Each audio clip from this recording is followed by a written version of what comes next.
Antonio Pintus has been a legendary figure at Real Madrid for many years. Today, he's one of the most protected employees of the club. Pintus is celebrated as one of the most revolutionary fitness coaches in modern football, known for his intense, cutting-edge approach to physical preparation. But despite his reputation, some are beginning to question if his methods are contributing to Real Madrid's struggles with injuries and their decline in performance late in games this season. During Real Madrid's famous comeback against Manchester City in the Champions League in 2021, Luka Modric famously said the Pintus method, giving credit to the Italian coach for Real Madrid's comeback in the Champions League. But this season, Real Madrid has not only run less than their opponents on the pitch, but they haven't looked as decisive late in games as we're used to seeing from them, with mounting pressure within the club, with some of the players saying that Pintus is not a football trainer, but rather a sports coach that doesn't know how to prepare elite football players. With Eder Militao's ACL tear this weekend, Rodrigo's thigh injury, and Lucas Vazquez's hamstring injury, this begs the question,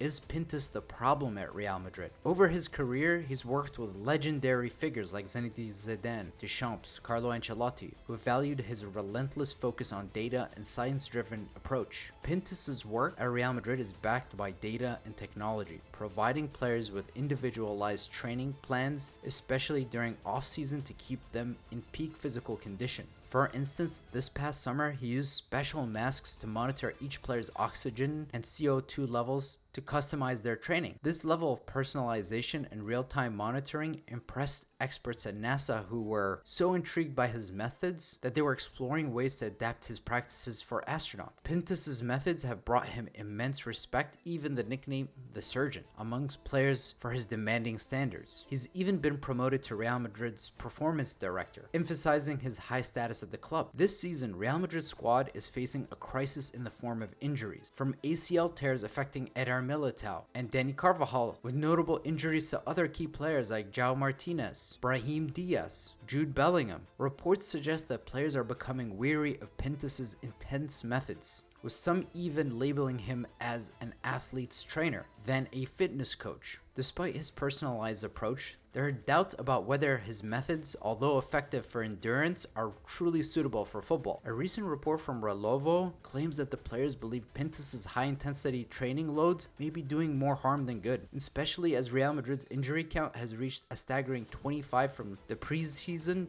to October. And while Luka Modric famously praised Pintus after Real Madrid's triumph 2 years ago in the Champions League, other players are now starting to question if the methods are pushing them beyond what is safe for their bodies. One pattern we often see with Pintus-led squads is something called the Pintus Valley. This is a mid-season slump, and it's notable every season. Historically, Real Madrid's players' performances dip around January, which is right around the middle of the season. And that's why that term has been coined the Pintus Valley. And that's something Pintus has been working on actively to try to resolve that issue. The question is, will that happen again this season? Because the team is in no position to drop points around January, given their slow start of the season. Despite these concerns, Pintus is still regarded as a highly protected figure at the club by Real Madrid president Florentino Perez. And according to People, Florentino Perez regards Pintus as, quote, untouchable. So while Carlo Ancelotti could face heat as Real Madrid's form and injuries start to mount up, Pintus will likely stay. This untouchable status raises important questions. If Carlo Ancelotti is let go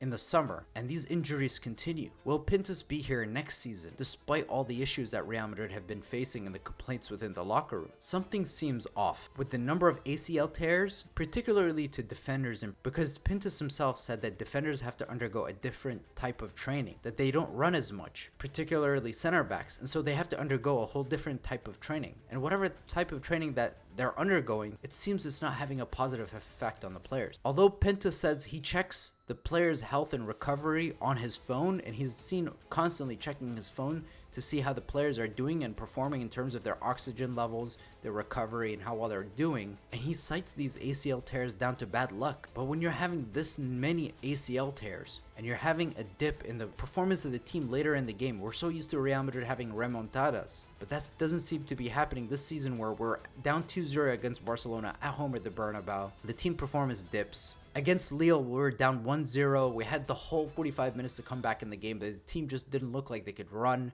There was no energy. There was nothing going on there. The game against AC Milan, it looked like we were outrun by AC Milan. They were just stronger athletes. And the Clasico, Gavi said that at halftime he saw that the Real Madrid players looked exhausted. So it looks like right now Real Madrid, they're not ending games the way we're used to seeing Real Madrid end games. There's no comebacks. There's ACL tears. So in conclusion, is Pintus the problem at Real Madrid? On one hand, he's a revolutionary coach whose methods have redefined physical preparation in football. But with all the players coming out and complaining about Pintus and the ongoing injuries and the poor performances, is it just Carlo Ancelotti who's under the fire right now?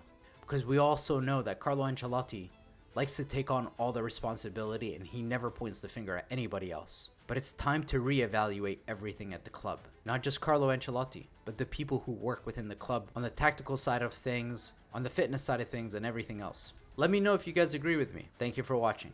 Hala Madrid.